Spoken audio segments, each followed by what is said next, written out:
Hey everybody, how's it going?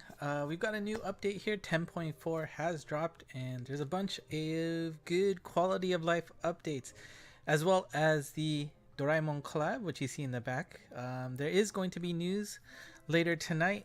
Well, I guess by the time I upload this video is last night, but there's going to be a lot of cool stuff coming out of that. So stay tuned for a lowdown of all of those. But uh, let's go through the new stuff here. Actually, first I want to say I finally got my Lorelei to 1,000 uses, so she's got a lot more HP now, an extra 1,000. So that's pretty cool. All right, first things first. Da-dun. The Zero Stamina quests now feature all temples every day. That's pretty exciting. So you can do each of these temples every day, once per day. So you get to do dark ones, you get to do light ones, wood ones, water ones, fire ones. So that is pretty nice of X Flag for giving us those perks. So make sure you don't forget to run those every day. Number two, the daily quests now feature the ability to use those helper items. So if you really need divines, for example, you can do that. But actually, I want to run this stage, but there's actually another cool fix that they have here, and that is you now have the option to put the arrow on top of the monsters. Before, they were always under it. So let's turn it on here. So actually, let me go back real quick. So you want to hit the options that's under the green X Flag store button, and then scroll down, and you'll see this 4-character one here, Hyoji Sette. Click that, and this says make it easier to see the arrow. Turn it on, and then now we can go run a quest, and we should see a difference now that the arrow is on top of the monsters. Oops, did I hit multiplayer?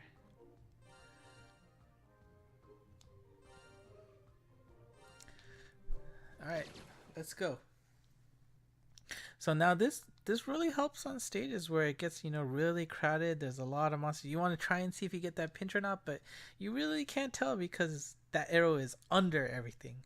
Well, with this new fix, now the arrow is going to be on top of everybody, so you can see exactly where you want to go. See? There you go. Now, it may be hard to getting used to since, we've played this game for what, 4 years now, and the arrow has always been under the monsters, but I definitely feel like this is going to be a helpful change. So, Pierce type 2 goes right over the monsters. Great. And actually, well, I don't want to waste too much time, but as you can see for this collab, the hearts have turned into dorayakis, because that is Doraemon's favorite food. If you haven't actually had one, they are quite tasty. If you like red bean paste, it's sandwiched in between these, very fluffy, pancakey, sweet pancakey bread. Oh, always cool to see the Doraemon collab effects. Actually, the background is Doraemon, what? Playing grounds, I guess. That's pretty cool. But there is a mission to pick up dorayakis, so make sure you collect them as much as possible. Of course, I will go over those in a later video, but just wanted to really show off, the whole arrow thing. Pretty cool.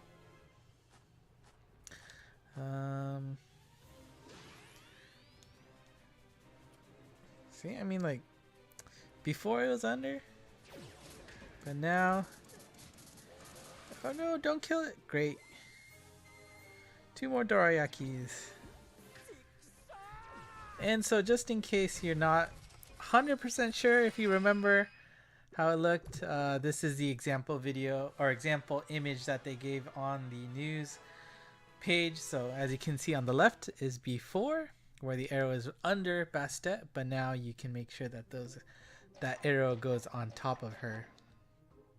Of course, no divine. Um, so yeah, pretty cool. I think this is a useful update. I will keep it on probably. We'll see if it's just too much change. Yeah. All right. Number 4, grade up conversions have been enhanced. Yes, they have finally implemented batch creations. So if you want to create a bunch of these, you can now do them all at once. You don't have to constantly click that stupid button to get that. And it goes into many stages, so you can turn the brown things into max stones much easier, the max stones into the individual colors. So if you want to turn this one into red, you can do that. If you want to turn it into yellow, purple, up to you. Let's see, the rate is 25-1 to go up this way. I don't think they were able to do this before, so that is new. All right, number 5, we got some sorting enhancements. So you can now go through your box and sort by ableberries. So as you can see, you can say, oops, I want to see the monsters that have a slot, but I haven't given an ableberry for. So as you can see, I have 122 of them. Let's see how many of them are 6-star monsters. Yeah. Should get around to finishing that. But also, if you are looking for a specific type of ableberry, you can do that too by clicking that very bottom left one, and then you have all these options here. So you got the bump combo, the reducing damage, the cutthroat, knockout, the strike shot hasten one, what was it, the poison resist, what was it? Yeah, so this will be super helpful, I feel like.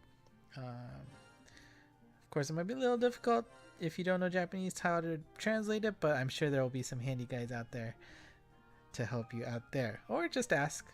I can throw one up easily as well. Wow, I have 2 scores on my no-nos. Alright, number 6. Now, I could be translating this incorrectly, but it looks like they've added a button to help rejoin local multiplayer games. So I don't think this applies for line joinable quests. I could be wrong, but it sounds like it's just for local. I know not many of you out there are going to be able to take advantage of that. Number 7, we've got some new monsters in the library. The biggest ones that you're probably excited about is, of course, Bishamonten.